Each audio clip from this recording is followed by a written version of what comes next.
Les amis, bonjour à tous, très heureux de vous retrouver pour un nouvel avant-match Derby de Madrid, Rayo Vallecano, Real Madrid.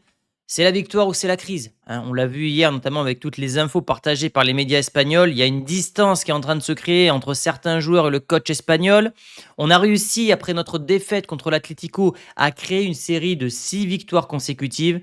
Et là, ça sera compliqué, évidemment, contre le Rayo, mais tu dois regagner pour oublier ça, parce que je pense que si défaite il y a dans ce derby de Madrid, je pense que ça peut exploser, que ça peut péter durant la trêve internationale. Donc victoire obligatoire. Et comme d'habitude, les amis, dans cette vidéo, on va voir la presse, l'actualité réelle, le vrai niveau de ce Rayo Vallecano qui est dans une forme incroyable, ma composition en direct et bien sûr mes pronostics avec mon partenaire qui vous offre 10 euros sans dépôt. Vous téléchargez l'application, vous rentrez le code chronique 10 et vous avez 10 euros offerts. Vous avez également des free bets et surtout le match sur Unibet TV. Bien sûr, vous devez parier avec responsabilité car les jeux d'argent sont strictement réservés aux personnes majeures.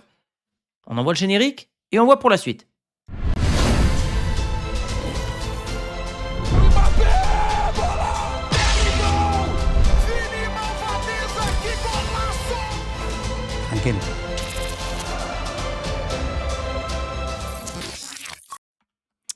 Avec la presse espagnole qui met en avant encore une fois, et c'est tout à fait logique, Thibaut Courtois, mais je n'ai pas accès à As, donc nous on va se diriger du côté de Marca qui titre sur Rudiger. Assez rare, hein, on le voit pas souvent le Rudiger, si ce n'est pour célébrer les victoires, puisque c'est tout le temps le dernier tireur de penalty, et on va se diriger du côté du coup de Marca, puisque sa prolongation de contrat est au point mort. Voilà.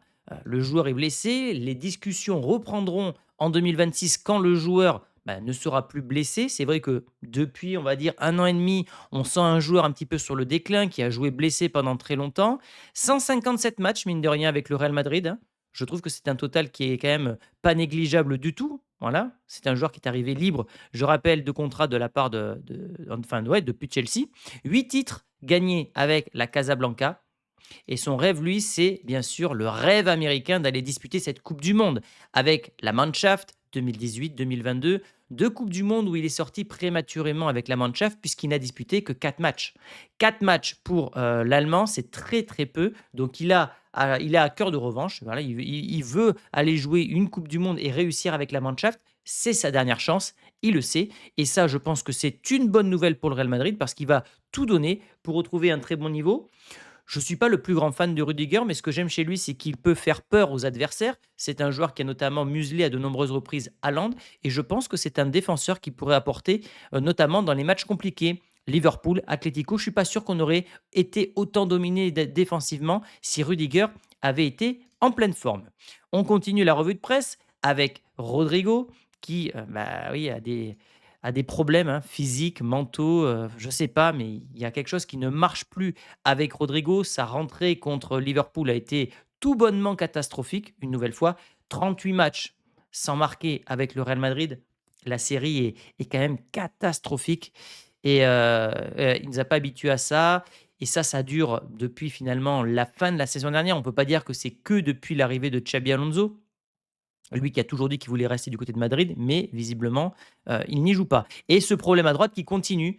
Camavinga n'a pas confirmé sa belle prestation du FC Barcelone. Brahim ne confirme pas. Mastantuono, c'est pareil. Rodrigo, c'est la même chose.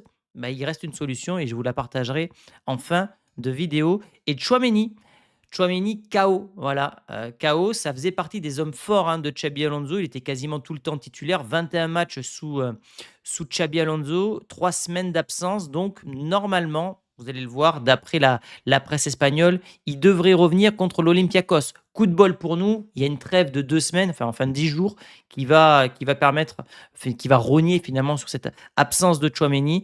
Mais voilà, bon, on s'en sort plutôt pas mal, même si ça fait toujours chier d'avoir des joueurs blessés côté Real Madrid. Donc le total des absents, c'est ça, c'est Tchouaméni, Carvaral, Mastantuono, Rudiger, Alaba. Je trouve que c'est plutôt correct quand on regarde le nombre de blessés qu'on avait les saisons précédentes, c'était beaucoup plus élevé. Fede Valverde, lui, n'est plus blessé et devrait jouer ce dimanche contre le Rayo Vallecano. Alors pareil, je vous dirai s'il doit jouer ou pas, sachant qu'il y a un certain Trent Alexander-Arnold qui attend également d'être titulaire. Marca qui a fait une prédiction, ou c'est plutôt Marca qui partage la prédiction d'Opta. Et la prédiction d'Opta, c'est le classement du top 8 en Ligue des Champions. Donc la première équipe, et je pense que c'est ce qui va se passer, c'est Arsenal, qui est pour moi aujourd'hui la meilleure équipe en Europe, avec le deuxième, le Bayern Munich. City, on n'en parle pas de City, mais City sont en train de revenir petit à petit. Je suis assez impressionné par les Citizens. Liverpool, Inter, PSG, Real Madrid et Newcastle. Pas de Barcelone qui serait neuvième. Je crois que le Barça est en mesure de se qualifier et je verrai même le Barça, ouais, peut-être même devant le Real, mais en tout cas dans le top 8. Ça, c'est certain. Mais en tout cas, le Real, à la différence de la saison dernière, devrait terminer, selon Opta, top 8. Et c'est ce que j'avais dit lors du tirage au sort de la Ligue des Champions. On passe au trophée The Best avec les nominés par catégorie. Donc Courtois a été nominé dans la catégorie des meilleurs gardiens. Et je pense qu'il peut gagner, hein, Courtois. Je ne sais pas s'il va gagner, mais quand je regarde les concurrents, il y a peut-être Donnarumma, puisqu'il a gagné quand même la Ligue des Champions avec le PSG. Je ne pense pas que ça sera Dibou Martinez. Oblak, je n'y crois pas. Sommer avec l'Inter, peut-être, mais il y a quand même un gardien qui fait quand même beaucoup de bruit, c'est Courtois. Donc moi, je partirai. Objectivement, je trouve que Courtois, c'est le meilleur gardien du monde. Donc Courtois, ok. Au niveau des défenseurs, il y en a un seul du Real Madrid, c'est Hausen. Il y a également Rudiger, que j'ai oublié d'entourer. Si je dois être objectif, je mettrai Saliba et Pacho. Voilà. Et au niveau des milieux de terrain, on a deux madrilènes toujours. On a Bellingham et Valverde. Je pense qu'ils ne gagneront pas. On aura sûrement du Vitinha. Normalement, c'est Vitinha qui devrait être dans le 11 FIFA, comme ça. Pedri, peut-être Declan Rice. Et je mettrai un Michael Olise que je trouve très bon du côté du Bayern Munich. Et au niveau de l'attaque, on a deux joueurs de Madrid. On a Mbappé et Vinicius. Par rapport à la saison dernière, je mettrai Yamal. Et je mettrai Martinez de l'Inter qui a quand même été finaliste de la Ligue des Champions. On pourrait mettre ou du Gvara, je sais pas. À voir. Et donc du coup, les joueurs nominés pour le trophée FIFA The Best, il y en a 11 du coup. Ouais, c'est ça. Et je pense que c'est Dembélé qui gagnera ça. D'ailleurs, est-ce que Dembélé il y est là? Je l'ai même pas vu. Oui, Dembélé, il y est. Dembélé avec Yamal.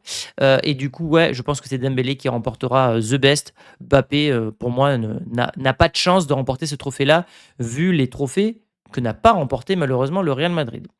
On arrive à la Liga avec ce classement. Le Real qui est leader, 5 points d'avance sur le Barça. C'est très bien. On en a 7 sur Villarreal. On en a 8 sur l'Atlético. Donc je trouve que le classement est parfait pour l'instant. Il faut maintenir cette cadence. Il faut mettre la pression sur les concurrents parce que je pense qu'il y a un vrai coup à jouer sur cette Liga cette saison. Autant la Ligue des Champions, je n'y crois pas. On a trop de retard sur nos concurrents directs. Arsenal, Liverpool, City, le PSG, ce genre de clubs-là qui tactiquement sont beaucoup plus au point et sont dans des projets plus avancés tout simplement. Luis Enrique, ça fait 2-3 ans qu'il est là. Compagnie, il entame sa deuxième saison avec le Bayern. Arteta, c'est sa peut-être 5e ou 6e saison avec Arsenal. Donc nous, on est dans une nouvelle ère côté Real Madrid et je n'ai pas la prétention de dire qu'on peut gagner la Ligue des Champions, bien loin de là, mais sur les trophées nationaux, je pense qu'on est en mesure largement cette année, surtout que le Barça défensivement n'est pas bon d'un point de vue défensif. Donc je pense que le Real doit gagner. C'est même pas peut gagner, c'est le Real doit gagner cette Liga. 10 victoires en 11 journées. Et voilà, le Rayo, quant à lui, est classé 10e.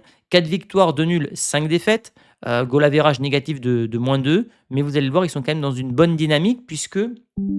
On va aller voir ça, vous allez voir. Ils sont sur une bonne dynamique. Est-ce que vous voyez l'écran? Vous voyez l'écran. Il y a eu cette défaite contre Séville. Donc ça, c'était fin septembre. Et depuis, c'est 1, 2, 3, 4, 5, 6 victoires en 8 matchs. Une seule défaite, c'est vrai, du côté de Villarreal. Et quelle défaite, puisqu'ils en ont pris 4.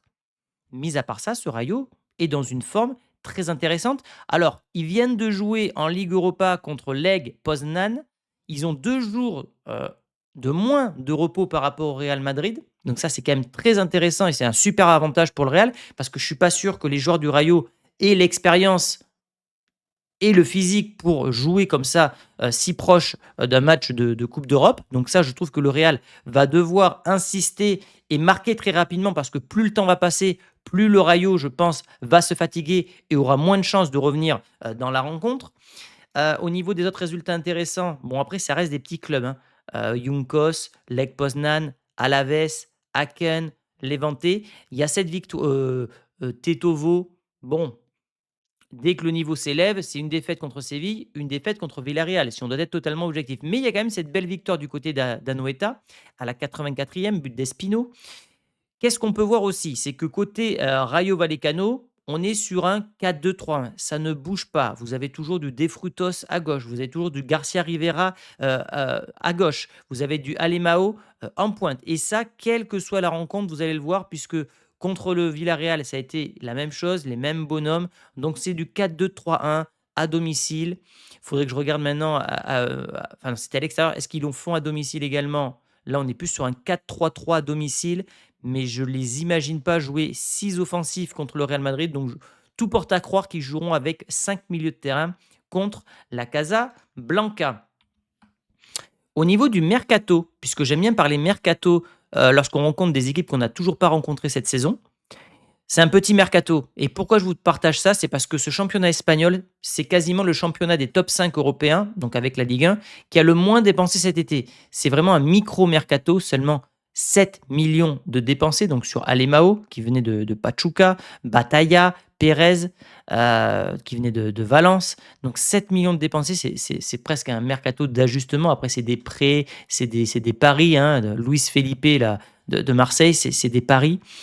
Et pas de vente, pas de vente, somme zéro. Donc on est sur des équipes qui jouent au mental, qui font beaucoup confiance à leur centre de formation, à l'effectif qui est déjà présent. Et quand on voit que le Real a dépensé, je crois, 160 millions d'euros, on n'est pas du tout dans la même catégorie entre ces deux équipes-là. Donc ça, on en a déjà parlé. Ça ne nous regarde pas puisque j'ai oublié de supprimer une slide de Liverpool. Et ce que je voulais vous évoquer maintenant, c'est les confrontations directes. Parce que cette équipe-là, elle est chiante. Elle est chiante à jouer et ça fait très longtemps qu'on ne s'est pas imposé chez eux. Donc là, la dernière victoire, c'était victoire 2-1 avec but de Mbappé, but de Vinicius. Voilà. Mais vous le voyez, en 2024, 3 partout. Valverde, Bellingham, Rodrigo, on s'est fait égaliser en fin de match. Ensuite, un partout, en 2024 toujours, avec l'exclusion de Carvaral. Et ça, on peut remonter. 3-2, défaite en 2022. C'est un terrain qui est difficile parce que le public est hostile, le public est très près de la pelouse, ça reste un derby et à chaque fois qu'une équipe qui a un peu un antagonisme avec le Real Madrid bah, joue sa carte à fond, évidemment. Donc finalement, la dernière victoire du Real du côté du Rayo Vallecano remonte au 26 février 2022. On avait encore Benzema, on avait encore Casemiro, on avait Kroos, on avait Nacho, on avait Asensio, donc ça un peu de nostalgie quand on regarde justement, cette dernière victoire du Real Madrid. Tout ça pour vous dire que pourquoi je vous partage tout ça, c'est que ça sera compliqué. Voilà, même si le Rayo a 2 jours de moins de repos, mais ça reste une donnée qui est quand même à l'avantage du Real Madrid. Cette pelouse ne nous réussit pas et j'espère qu'on y mettra fin à cette malédiction dès ce dimanche. En cas de mauvais résultat, hein, nul ou défaite, juste avant une trêve, ça va parler dans les médias. Il faut absolument éviter tout ça. On passe à ma composition. Et pour ce match-là, je veux un 4-3-3. Un 4-3-3, alors vous allez... Voilà. Je veux un 4-3-3, donc sans surprise, Courtois. Je pense que le 4-4-2, en tout cas de ce que j'ai vu côté de Xabi Alonso, le 4-4-2, il sera maintenu pour les grosses occasions. Ce que je préférais à terme, c'est une défense à 3. Vous le savez, moi j'ai toujours milité avec Xabi Alonso pour qu'on parte sur une défense à 3. Mais visiblement, ce n'est pas le cas et on va conserver ce 4-3-3. Donc à gauche, est-ce qu'on met du Carreras ou est-ce qu'on met du Fran Garcia?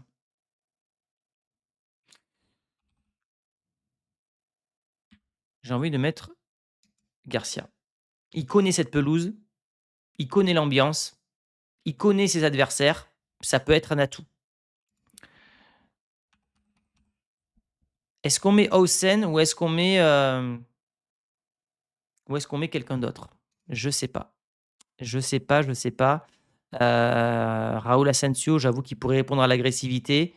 Mais bon, si tu mets, Hausen sur le banc, tu peux le perdre. Donc Ryan Militao et à droite, je ne prends pas de risque avec Valverde. Il a été touché. Tu as besoin de relancer à un moment donné Trent, voilà. D'ailleurs, j'ai oublié de vous partager un truc, je vais vous le partager de suite, mais attendez 2 secondes. Mais en Espagne, on se pose la question, est-ce qu'ils réalisent que c'était un transfert galactique?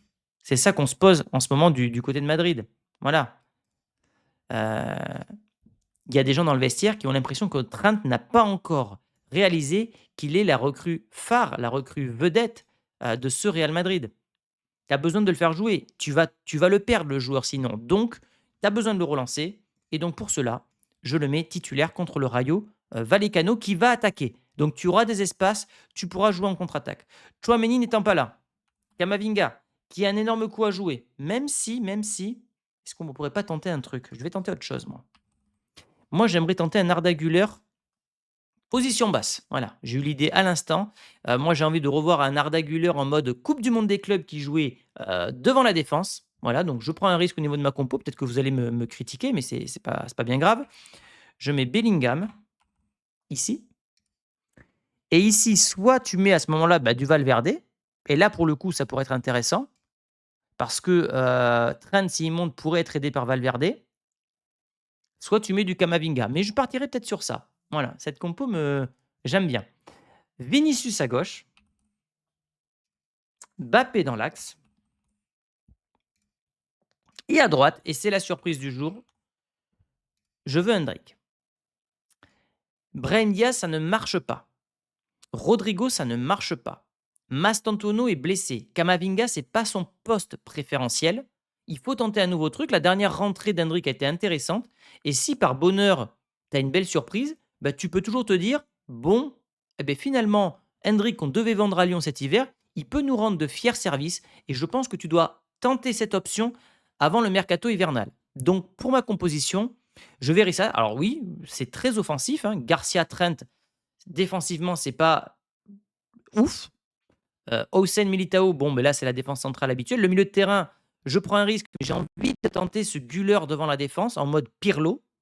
Valverde, je voulais pas le mettre de prime abord, mais je me dis que si Trent est titulaire, bah, c'est le joueur idéal pour coulisser et aider l'anglais à notamment pallier ses erreurs défensives. Bellingham, Vinicius Mbappé, avec un Mbappé qui doit arrêter maintenant de décrocher. J'ai encore vu des images contre Liverpool qui sont sorties sur les réseaux où tu vois qu'il ne prend pas la profondeur et que finalement, vu qu'il ne prend pas cette profondeur, ben, les défenseurs bloquent les espaces alors qu'un attaquant qui se projette dans la surface va attirer les défenseurs. Donc même s'il ne marque pas, ben, il libère de l'espace pour ses coéquipiers. Donc Mbappé, pardon, doit absolument prendre la profondeur. Et donc la surprise, Hendrick. C'est mon coup de poker. Même le côté droit, c'est tout un coup de poker puisque je mets Trent, Valverde et Hendrick. Donnez-moi votre compo dans les commentaires et on passe de suite à mon prono sur cette rencontre, donc avec mon partenaire qui vous offre 10 euros, les amis. Vous avez, comme je l'ai dit tout à l'heure, le match sur Unibet TV, voilà, et vous avez 100 euros de free bet, tout ça avec le lien en description.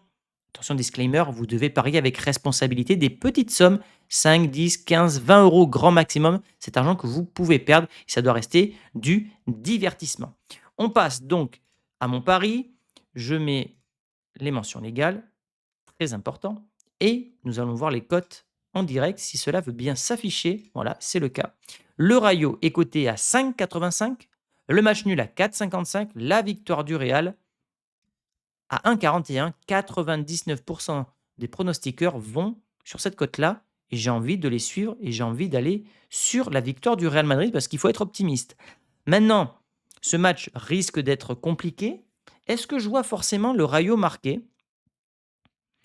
Non. Je pense que Sorel est capable de garder, un clean sheet. Parce qu'ils vont être fatigués de leur match en Ligue Europa. Je pense que leur série de victoires, elle est un petit peu biaisée parce qu'ils rencontrent des adversaires très faibles et je pense que ce Real, cette année, est plus fort contre les faibles que les saisons précédentes. En tout cas, ça se traduit par les résultats puisqu'on a 10 victoires en 11 matchs en Liga. Donc je partirai sur une victoire du Real Madrid sans encaisser de but. Maintenant, je n'ai pas le pronostic exact, donc je vais partir sur cette cote-là.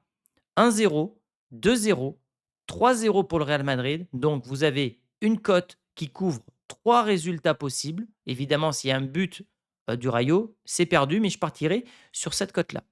Et pour terminer, au niveau des buteurs, je vais mettre Hendrick si ce dernier est titulaire. Donc évidemment, c'est remboursé s'il est non titulaire. Donc si Hendrick n'est pas titulaire, vous êtes remboursé évidemment. Sinon, je partirai sur du Mbappé et je partirai sur, du Bellingham. Voilà les amis, pour, mes pronos, ma compo. Donnez-moi la vôtre dans les commentaires. N'oubliez pas, c'est très important. Pourquoi je peux plus mettre mes trucs moi?